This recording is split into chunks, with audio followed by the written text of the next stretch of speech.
Hi everyone, welcome to my day trading recap. Today I'm up $2,100, 2K day, grateful, amazing, basic type of day. Grateful to call a 2K day a basic type of day, but yeah, it is in this type of trading environment. It is a basic type of day. I'm grateful for it. So started the day at 4 a.m. Made like 2K, type of a roller coaster day. Honestly, main stocks for me were CINF, DXF, LHAI, and yeah, lost a lot on KUSD, lost a lot on EDBL for no reason, man. Honestly, lately I'm just overtraining, and I gotta stop it. Okay, DXF, first stock of the day, grind up my price range. I like this price range, made some money, traded the range. Then I was trading. I got some trades on TC before it squeezed crazy, like in here. Honestly, I lost money on that consolidation, and then I just left it alone because I made some money in here, not crazy money. No, in here, sorry. I made some money in here. Then I lost in that consolidation. Yeah, in that consolidation. And I was like, okay, let me just lock in for 7 a.m. Then CANF comes around. I make some money. For me, I don't trade those higher priced names that well. I usually tend to overtrade those. And once you have that big of a spread, if you take too many trades, just because of the spread, you're going to get cooked. And that's what's happening for me lately. So on this one, I was not trading with a lot of trades. I got some trades and then left immediately. So it was a nice basic for me. Also, of course, not did as well as I should have, but at least I'm green on those, so it's a win for me.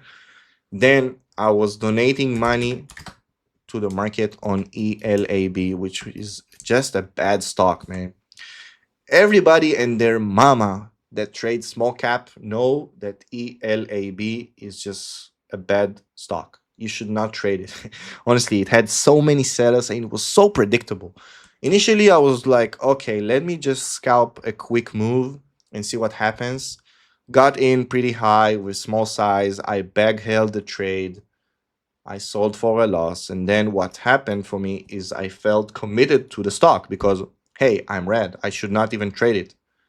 So let me get my money back real quick. And that's the reality, man. That's the reality for me on this stock because it's so simple and so obvious to not trade it, and I still did. And I was like, okay, let me just get some trades. Let me, and it did gave some moves, but the range was just so clustered because each time it popped, it had crazy sellers in it, so it moved down, pop, and then a drop, and then you try to scalp this little range to expect the pre-market high breakout, but of course this cannot break out to save its life, so I lost more and more and more. Let's see my accuracy on this one. Should be like 0. ELAB. Yeah, and that's the reality for me on those red stocks. When I'm red on a stock, usually I'm just super red, like 36% accuracy, not even one trade that moves the needle, just bad, bad, bad, bad, bad. And I just gotta make sure I understand which one is not the one, which is hard to say sometimes, especially when we trade like fresh runners.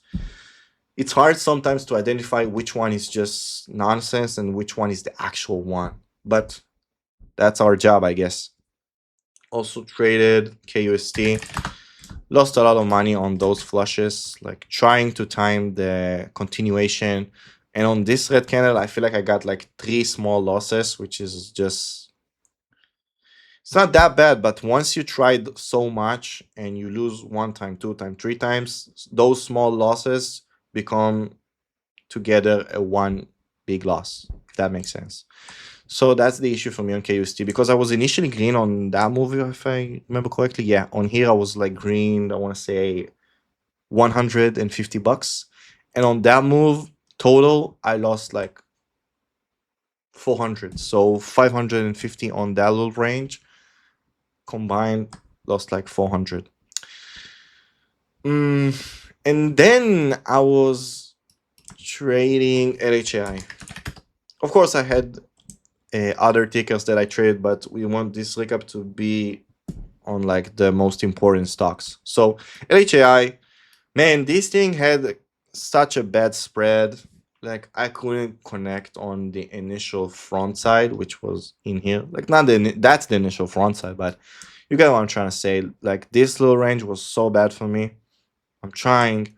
I'm buying breakouts. I'm buying below one, trying to hold for a second long to maybe catch like 1 or 2 cent pop extra because I was on 103 and I could have sold here, but just wanted to hold for a little longer. But and of course it was just for like maybe 1 or 2 seconds long in that specific price point.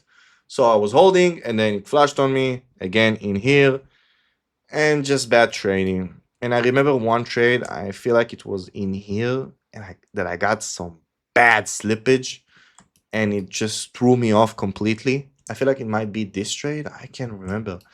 But yeah, then it broke out and I made some of my money because on that range, I'm losing like $1,400-$1,600. And then when it actually breaks out and makes some sort of a move in that area, I'm making like 2,500 total. I made 1,100 on that stock after I lost initially, of course. So that's the math, give or take. And then I had to leave early, right? I didn't trade anything else, right? Yeah, I had to leave early. So that was the day for me.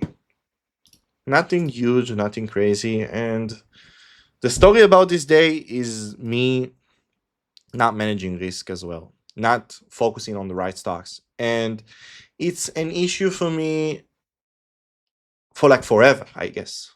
Because also last month I had a lot of losers. I had 9 red days last month. And yo, I'm not here to complain. Of course, it's a crazy month. I'm up 69K. It's crazy, but there's no need to be red 9 days out of like how many days? 21. So it's just a lot of red days, and it shouldn't be like that because I want to say like 90% of my red days are initially green days, and I'm just giving back. Like on that specific day, I was up $10,000, and I slowly gave back everything to be red 2,500, which is just insane.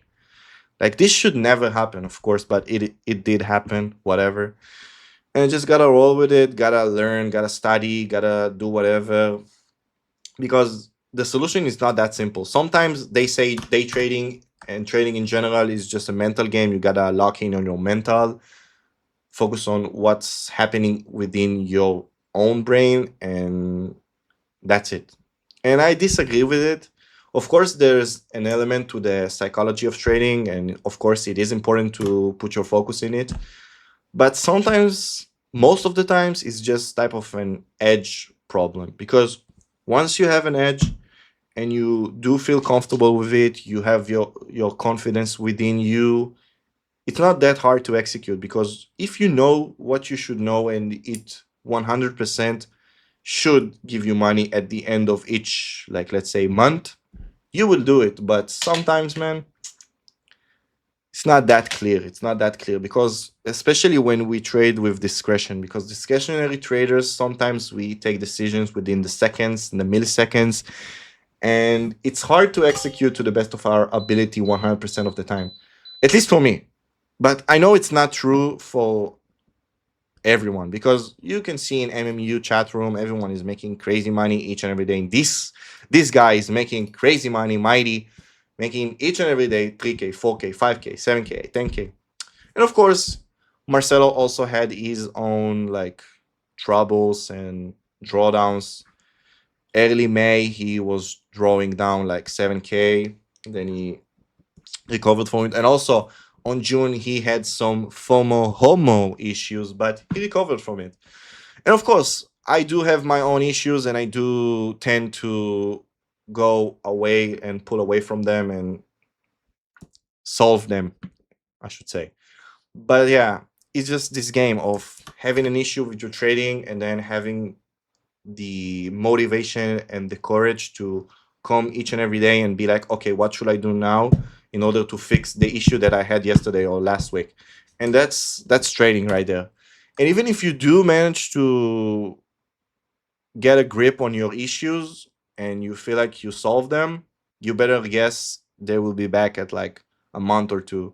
Sometimes they are solved for forever, I guess. But for me, even when I'm solving an issue with oversizing and averaging down and maybe like being stubborn and being overconfident, even when I do solve those, maybe like a month later, they will come back. And for now, I'm on a phase of actually identifying the mistake and then doing what it takes to solve it and move on. That's what I'm trying to do. Yeah, it's not easy, but we will do it. And of course, it's not like I'm losing crazy money. I was in a drawdown of like, let's see the drawdown of like 7K, and now it's 1200, which is nothing, I guess. Well, yeah, that's it. Hope you enjoyed the video. If you guys are interested in getting inside the Relentless trading community, links are down below. Trading is risky. My results today are not typical. Make sure you practice in the simulator and do not put real money on the line. And what else does Ross say? I don't know. I guess that's all. Stay safe, stay green.